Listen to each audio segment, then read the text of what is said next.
안녕하십니까. 소상공인은 투자 지원으로 성공한다 강의를 진행하게 된 곽동욱입니다. 본 강의는 코로나19 방역 수칙을 준수하여 진행되고 있습니다.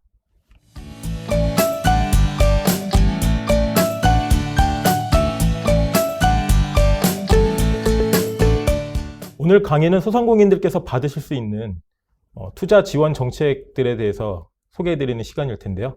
오늘 강의는 소상공인시장진흥공단에서 진행되고 있는 소상공인 정책자금을 위주로 강의해드리도록 하겠습니다. 먼저 소상공인 정책자금의 이해와 분류에 대해 알아보고 그리고 주요 자금에 대한 안내를 해드리도록 하겠습니다. 먼저 소상공인 정책자금의 이해입니다. 소상공인 정책자금은 소상공인의 안정적인 경영 환경과 성장 기반 조성을 위한 정책자금 지원을 통해서 소상공인의 자생력을 제고하고 생업 안전망을 구축함으로써 국가 경제가 지속적으로 가능한 균형 발전을 도모할 수 있도록 하는 데 그 목적이 있습니다. 지원 근거는 소상공인 보호 및 지원에 관한 법률 제9조 및 제21조에 근거하고 있는데요. 지원 대상은 소상공인입니다. 소상공인들은 사업자 등록증을 소지한 상시 근로자 5인 미만의 사업자를 의미하고요. 단 제조, 건설, 운송, 광업은 10인 미만입니다. 하지만 장애인 기업 같은 경우는 상시 근로자 수 무관하게 전반적으로 다 지원해드리고 있습니다. 다만 병업, 약국 이런 전문업들과 유흥, 향락업, 도박업 등 같은 지원 제외 업종들은 정책자금을 지원받으실 수 없습니다. 조건을 살펴보게 되면 먼저 대출금리는 정책자금 기준금리에 가산금리를 덧붙이게 되어 있습니다. 21년도 4분기 기준금리는 1.93%이고 자금별로 가산금리 수준은 상이한데 보통 0에서 0.6%포인트가 가산되고 있습니다. 대출 한도는 업체에서 최대로 받을 수 있는 정책 자금의 한도를 말하는 것이고요. 업체당 최대 7천만 원인데 자금별로 상이합니다. 예를 들어드리면 소공인 특화 자금 같은 경우에는 시설 자금의 경우 5억 원, 운전 자금 같은 경우는 1억 원 한도이고요. 장애인 자금과 청년 고용 특별 자금 같은 경우에는 1억 원 한도로 진행되고 있습니다. 대출 기간은 5년에서 8년 이내인데 거치 기간이 보통 2년에서 3년 정도 포함되어 있습니다. 물론 마찬가지로 상품별로 차등 적용되고 있는 것을 특징으로 하고 있습니다. 전반적으로 정책자금에 대한 간략한 개요를 말씀드렸는데요. 지금부터는 정책자금을 이해하기 위해서 먼저 금융용어를 먼저 짚어보고 강의를 진행하도록 하겠습니다. 먼저 대출의 종류입니다. 대출의 종류는 담보대출과 신용대출로 크게 구분할 수 있습니다. 담보대출 같은 경우에는 대출을 받기 위해서 일정한 조건에 담보를 설정하고 대출을 받는 것을 의미하는데요. 보통은 부동산 담보를 많이 떠올리실 것 같습니다. 하지만 부동산 담보 이외에도 신용보증기관에서 발급해주는 신용보증서를 담보로 하는 그런 담보대출도 있습니다. 신용보증기관은 전국의 16개 시도 지역신용보증재단에서 주로 진행을 하고 있고요. 이외에도 신용보증기금, 기술보증기금 등이 있습니다. 담보대출과 다른 방식은 신용대출인데요. 담보, 보증서 없이 대표자 본인의 신용만으로 대출을 받는 것을 의미합니다. 소상공인시장진흥공단에서 진행하고 있는 직접대출 같은 경우는 대부분 신용대출로 진행되고 있습니다. 다음은 대출 금리에 대해서 한번 알아보겠습니다. 대출 금리는 정책자금 기준금리, 가산금리로 이렇게 구분할 수 있는데요. 정책자금 기준금리는 정책자금의 기준이 되는 금리입니다. 일반적으로 지금 기획재정부에서 매 분기별로 이렇게 설정을 해서 내려 보내주는데요. 21년도 1분기 같은 경우에는 1.55%, 2분기에는 1.73%, 3분기에는 1.91%, 4분기에는 1.93%입니다. 보시면 아시겠지만 점차적으로 계속 기준금리는 늘어나고 있는 상황입니다. 정책자금 기준금리에 덧붙이는 금리를 가산금리라고 하는데요. 이거는 그 정책자금별로 좀 상이한 특징을 갖고 있습니다. 공단에서 지원하고 있는 정책자금 같은 경우에 보통 0에서 0.6%포인트가 가산이 됩니다. 정책자금 기준금리와 가산금리를 합하게 되면 분기별 변동금리라고 하는데요. 가산금리가 동일하다고 하더라도 기준금리는 분기별로 변동이 되기 때문에 아무래도 계속 바뀌게 됩니다. 이와 반대로 이제 고정금리가 존재하는데요. 대출 시에 정했던 금리가 만기까지 똑같이 진행되는 그런 금리입니다. 일반적으로 안정적인 특징이 있지만 기준금리가 대출 시보다 큰 폭으로 하락하게 된다면 변동금리에 비해서 좀 불리한 성격을 갖고 있습니다. 다음으로 대출 한도입니다. 업체당 지원받을 수 있는 최대 한도를 의미하는데요. 하지만 이 최대 한도가 실제 대출 한도를 의미하지는 않습니다. 실제 대출 한도는 사업자의 사업성 평가, 대표자의 상환 능력 등을 고려한 실제 가능 금액을 산출하게 되고, 그러다 보면 이 최대 한도와 같을 수도 있고 실제 대출 한도는 그보다 모자랄 수도 있습니다. 다음은 대출 기간입니다. 돈을 빌리는 기간을 의미하고요. 거치 기간과 상환 기간으로 구분할 수 있습니다. 거치 기간은 대출을 받은 후에 원금을 갚지 않고 이자만 납부하는 기간입니다.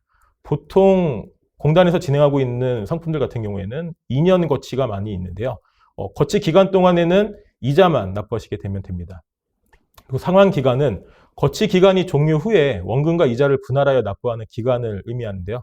보통 2년 거치 기간 그리고 3년 분할 상환 이런 방식의 형태로 진행되는 상품들이 많이 있습니다. 상환 방식은 원금 균등 분할 상환 방식 그리고 원리금 균등 분할 상환 방식 등이 있는데요. 공단에서 진행하고 있는 방식, 정책 자금 같은 경우에는 원금 균등 분할 상환 방식이 주로 이루어지고 있습니다. 원금 균등 분할 상환은 원금을 대출 기간으로 균등하게 나누어서 상환하는 방식입니다. 대출 기간 동안에 원금을 분할한 금액과 그에 따른 이자가 매달 상환되게 되는데 원금은 동일합니다. 그러다 보니까 매달 내는 원금은 일정하지만 이자는 원금이 계속 줄어들고 있기 때문에 줄어드는 형태를 갖게 됩니다. 마찬가지로 이렇게 보게 되면 상환 금액은 매달 점차적으로 줄어드는 형태를 가지게 됩니다. 반면에 원리금 균등 분할 상환 방식이 있습니다. 상환 기간 동안 원금과 이자를 더한 일정한 금액을 납부하는 방식인데요. 매달 상환 금액이 동일합니다. 그렇기 때문에 상환 만기일까지 똑같은 상환 금액을 내기 때문에 조금 가계에서 투자 계획을 세우시는데 조금 더 그러니까 조금 더 어드밴티지가 있는 그런 방식입니다. 매달 내는 원금은 계속 늘고 그다음에 이자는 줄어드는 형태를 갖게 되고요. 방금 말씀드린 분할 상환 방식 이외에 만기일시 상환 방식도 있습니다. 이건 비교 차원에서 설명드리는 건데요. 일반적으로 시중은행에서 이렇게 진행되는 상품들이 있습니다. 대출 기간 동안에는 이자만 상환하다가 만기일에 모두 일시에 상환하는 방식이고요. 만기일에 일시 상환에 부담이 있지만 대출로 얻은 수익이 대출 이자보다 높다면 유리한 형태의 방식입니다. 이외에 준도 상환이 있는데요. 대출금을 만기 전에 미리 갚는 것을 의미합니다. 일반적으로 시중은행에서 하게 되는 대출 상품들은 중도 상환 시 중도 상환 수수료가 발생되는데 소상공인 시장진흥공단에서 하고 있는 정책자금 같은 경우에는 중도 상환 수수료가 발생하지 않는 특징을 가지고 있습니다. 마지막으로 업력에 대해서 설명드릴 텐데요. 업력이란 사업을 운영한 기간을 의미합니다. 사업자 등록증상 사업 개시일부터 현 시점까지의 그 기간을 업력으로 일반적으로 산정하고 있습니다. 다음은 소상공인 확인 기준입니다. 중소기업 기본법과 소상공인 보호 및 지원에 관한 법률에 의거해서 소상공인은 주된 업종별 평균 매출액과 상시 근로자 수가 이 두 가지 조건이 모두 충족되어야지만 소상공인으로 확인받을 수 있습니다. 연평균 매출액은 업종별 평균 매출액 등이 중소기업 기본법 시행령상의 소기업 규모 기준에 해당하는 기업을 의미하고요. 월평균 상시 근로자 수는 주된 사업에 종사하는 상시 근로자의 수가 5인 미만인 사업자를 의미합니다. 다만 광업, 제조업, 건설업, 운수업은 10인 미만도 인정을 받고 있습니다. 조금 더 자세히 좀 설명을 드리겠습니다. 연평균 매출액은 직전 사업년도 1월부터 12월까지의 총 매출액을 얘기하는 것이고요. 주된 업종별 평균 매출액 등이 중소기업 기본법 시행령상의 소기업 규모 기준에 해당하는 기업이어야 합니다. 시행령상의 소기업 규모 기준은 제조업 등 평균 매출액은 120억 이하, 그리고 농업, 임업, 광업, 기타 제조업 등은 80억 이하, 도소매업 등은 50억 이하, 여가 서비스업 등은 30억 이하, 숙박 및 음식점업 등은 10억 이하를 기준으로 하고 있습니다. 평균 매출액 등 산출 방법은 직전 3개 사업년도, 그러니까 총 사업기간이 36개월인 경우에는 직전 3개 사업년도의 총 매출액을 3으로 나눈 금액을 평균 매출액으로 산출을 하고요. 직전 사업년도 말일 현재 총 사업기간이 12개월 이상 36개월 미만인 경우에는 사업기간이 12개월인 사업년도의 총 매출액을 사업기간이 12개월인 사업연도 수로 나눈 금액을 평균 매출액으로 산출하고 있습니다. 직전 사업년도 또는 해당 사업년도에 창업한 경우에는 창업한 지 12개월 이상일 때 산정일이 속하는 달의 직전 달부터 역산하여 12개월이 되는 달까지의 기간을 월 매출액을 합한 금액을 이제 평균 매출액으로 산출하고 있고요. 창업한 지 12개월 미만인 경우에는 창업일이 속하는 달의 다음 달부터 산정일이 속하는 달의 직전 달까지 기간의 월 매출액을 합하여서 해당 월수로 나눈 금액의 12를 곱한 금액으로서 평균 매출액을 추정하고 있습니다. 그리고 산정일이 창업한 달이 또는 다음 달에 포함된 경우로 한다면 창업일부터 산정일까지의 매출액을 합하여 해당 일수로 나눈 후 365를 곱한 금액으로서 평균 매출액을 추정하고 있습니다. 매출액을 확인하는 서류는 관이과세자의 경우에는 매출액을 확인하지 않지만 사업자 등록증상 과세 유형이 관이과세자로 확인이 되어야 합니다. 일반 과세자의 경우에는 표준 재무제표 증명 또는 부가가치세 과세 표준 증명에 나온 매출액을 확인하게 되는데요. 방금 말씀드린 서류 같은 경우에는 국세청 홈택스에서 발급받으실 수 있습니다. 개인 면세사업자는 표준 재무제표 증명 또는 부가가치세 면세사업자 수익금액 증명을 제출하시면 되고, 법인 면세사업자의 경우에는 표준 재무제표 증명을 제출하시면 됩니다. 다음은 월평균 상시 근로자 수 산정 방법입니다. 직전 사업년도 1월부터 12월까지의 상시 근로자 수 총합을 12로 나눈 이 근로자 수가 5인 미만일 때 소상공인으로 확인을 받게 됩니다. 직전 사업연도가 12개월 이상일 경우에는 말씀드린 대로 12로 나누게 되는데요. 1월부터 12월까지 근로자 총합이 50명이라고 했을 때 12로 나누게 된다면 한 4.16명 정도가 나오게 됩니다. 이럴 때는 5인 미만이 되기 때문에 소상공인으로 확인받을 수 있는 겁니다. 하지만 창업 직전 사업연도가 12개월 미만으로서 창업한 지 12개월 이상인 기업은 산정일이 속하는 달부터 역산하여서 12개월이 되는 달까지의 기간에 매월 말일 현재 상시 근로자 수를 합하여 12로 나눈 인원을 상시 근로자 수로 보고 있고요. 창업한 지 12개월 미만인 기업은 창업일이 속하는 달부터 산정일까지 기간에 매월 말일 현재 상시 근로자 수를 합하여 해당 월수로 나눈 인원을 상시 근로자 수로 보고 있습니다. 그리고 산정일이 창업한 달에 속한 경우에는 산정일 현재의 상시 근로자 수를 상시 근로자 수로 보고 있습니다. 소상공인 정책자금은 지원 제외 업종이 있습니다. 이는 국민경제의 근간인 전통시장, 소상공인들의 경영자금으로 고루 지원될 수 있도록 융자 제한 업종을 지정한 것인데요. 표에 나와 있는 것들이 지원 제외 업종입니다. 크게 보시면 도박업, 사치, 향락업 등은 지원 제외 업종이고요. 이 밖에도 병원, 그리고 약국 같은 경우 전문업도 지원 제외 업종입니다. 또한 금융업, 보험업 등도 지원 제외 업종이고요. 다음 부동산업 같은 경우에는 일반적으로 지원 제외 업종이지만 산정일 기준 동일 장소에서 6개월 이상 사업을 지속한 경우에는 부동산 중개업은 정책자금을 지원받을 수 있습니다. 지금까지 소상공인 정책자금에 대한 이해를 좀 설명드렸고요. 그리고 지금부터는 소상공인 정책자금의 분류에 대해서 설명드리도록 하겠습니다. 먼저 운영 흐름입니다. 소상공인 정책자금은 소상공인 시장진흥기금을 재원으로 하고 있습니다. 이 기금의 관리 주체는 중소벤처기업부이고요. 이 기금을 위탁받아서 소상공인 시장진흥공단에서 운영을 하는 형태를 갖고 있습니다. 소상공인 시장진흥공단에서는 소상공인에게 직접 대출해주는 방식을 택하기도 하고 금융기관을 통해서 간접 대출하는 방식도 있습니다. 먼저 직접 대출에 대해서 좀 더 설명을 드리도록 하겠습니다. 앞서 설명드린 대로 공단에서 직접 대출을 진행하는 것인데요. 신청 접수를 받고 대출 심사를 공단에서 직접 시행하게 됩니다. 사업 전망, 경영성, 신용도 등 기업의 평가를 통해서 대출한도 금액을 산정하고요. 이 산정된 금액을 통해서 약정을 체결하고 이후 사후관리까지 진행을 하게 됩니다. 대상 자금은 밑에 설명을 드렸는데요. 소공인 특화자금, 성장 촉진 자금 중에 시설자금, 사회적 경제 기업 전용자금, 제도적 특별자금, 혁신형 소상공인 전용자금, 도시정비사업 전용자금, 스마트 설비 도입자금 등이 있습니다. 다음은 대리대출 방식입니다. 대리대출 방식은 소상공인 시장진흥공단의 정책자금 사이트에서 온라인 접수를 하게 되고 이를 통해서 정책자금 지원 대상 확인을 확인받습니다. 이후에 신용 사업성 평가 및 담보 평가의 대출이 진행되는데요. 신용보증서 반식을 선택하게 될 경우에는 신용보증기관에서 보증평가 후에 보증서를 발급합니다. 보증서에 발급되어 있는 대출 한도가 본인이 실제 받을 수 있는 대출 한도가 되고요. 물적담보 순수신용 방식을 선택하시게 되면 보증기관을 생략하고 대출 취급 은행에서 평가하여 진행이 됩니다. 대리대출의 대상자금은 일반자금, 청년고용특별자금, 성장촉진자금 등이 있습니다. 지금부터는 공단에서 진행하고 있는 주요 자금에 대해서 좀 안내해드리도록 하겠습니다. 소공인 특화자금입니다. 승련기술 기반의 소공인이 필요로 하는 장비 및 시설 도입, 경영 안정 등에 필요한 자금 지원입니다. 기업 경영에 소요되는 운전자금과 생산설비 도입에 소요되는 시설자금들을 모두 지원해주고 있고요.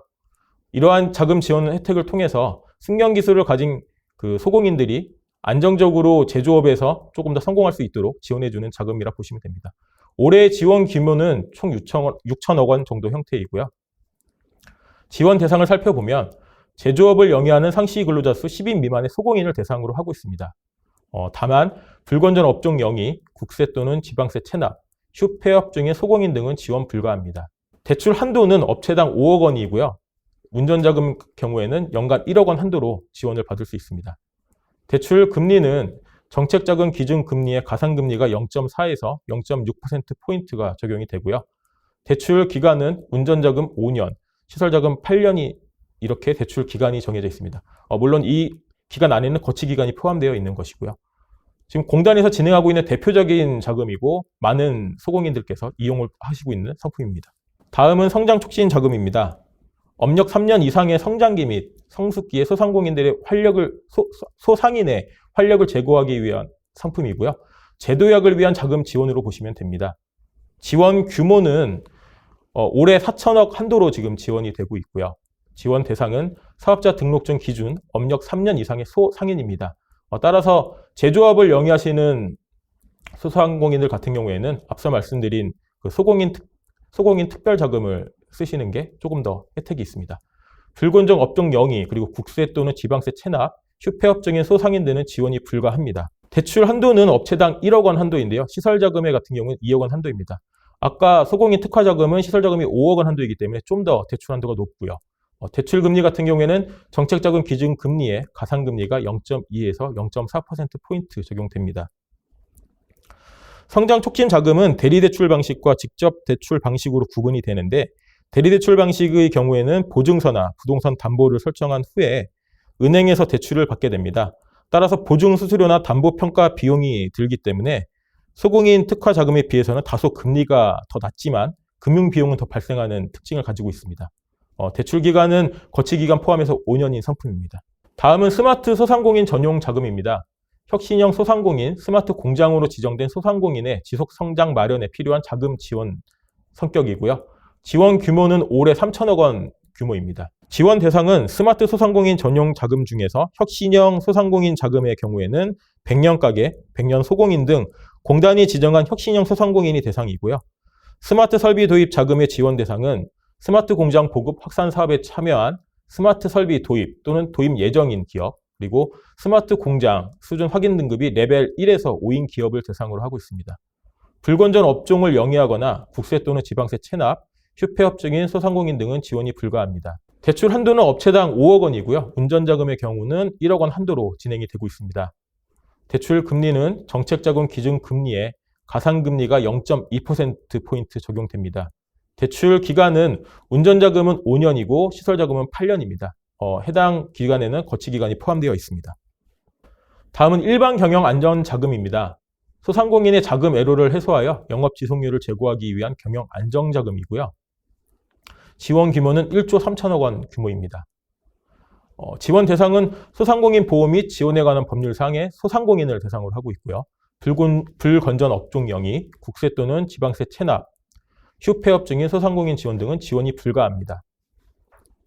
일반 경영 안정자금은 업력 1년 이상인 소상공인을 지원하는 일반 자금과 업력 1년 미만의 창업 소상공인을 지원하는 창업 초기 자금, 경제활동 능력이 없는 부양가족만 있는 여성가장 소상공인을 지원하는 여성가장 지원자금, 업종전환 소상공인을 지원하는 사업전환자금 등으로 분류됩니다. 일반 경영 안정자금의 대출 한도는 업체당 7천만 원인데요. 일부 자금은 좀 상이한 성격을 갖고 있습니다. 대출 금리는 정책자금 기준금리의 가산금리가 0.6%포인트가 적용이 되고 대출 기간은 거치기간 2년 포함해서 5년 대출 기간을 가지고 있습니다. 다음은 청년고용 특별자금입니다.